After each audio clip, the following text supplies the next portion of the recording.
এইটো দেখোন জুবিনৰ তিৰিটো জুবিন গাৰ্গৰ লগত আপোনাৰ মাজতে ব্ৰেকআপো হৈছিলে 2 মাহ 3 মাহ জুবিনক বিয়া কৰোৱাৰ কাৰণে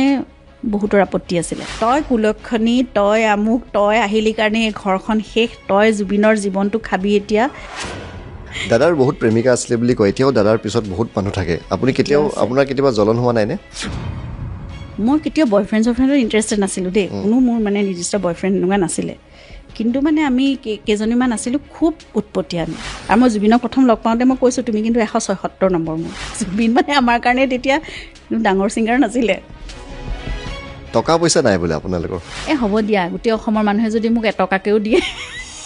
মুক্ত বাৰ্তাত এইবাৰৰ অতিথি গৰিমা শইকীয়া গাৰ্গ গোটেই অসমৰ ৰাইজ মোৰ নিজৰ ঘৰৰ নিচিনা নাথাকোঁ মই সেইকাৰণে ঘৰত থকাতকৈ মই ৰাস্তাত ঘূৰি ফুৰাই ভাল ৰাস্তাৰ কুকুৰকেইটাই মোৰ লগত ধুনীয়াকৈ কথা পাতে মুখ্য পৰিচালন সম্পাদক ঋতুস্মিন শৰ্মাৰ সৈতে দেওবাৰে নিশা 7:50 তুমি এইটো মোৰ ৰাতি পিন্ধা টি চাৰ্টটো পিন্ধি কেলৈ আহিলা তুমি সলাবানে কি চাৰ্টটো নসলাওঁ এনেকৈ ভাল লাগিছে মোৰ মই আজি এইটো আমুক পিন্ধি আহিলোঁ গৰিমাৰ টি চাৰ্ট পিন্ধি আহিলোঁ নহয় ৰাতি খুৱাবলৈ মোক এতিয়া দেখি পেলাই সুধিছে তুমি কেলৈ পিন্ধি আহিলা মোৰ আৰাম লাগিছে এইটো পিন্ধি বেয়া লাগিছে নি নাই লগা নহয়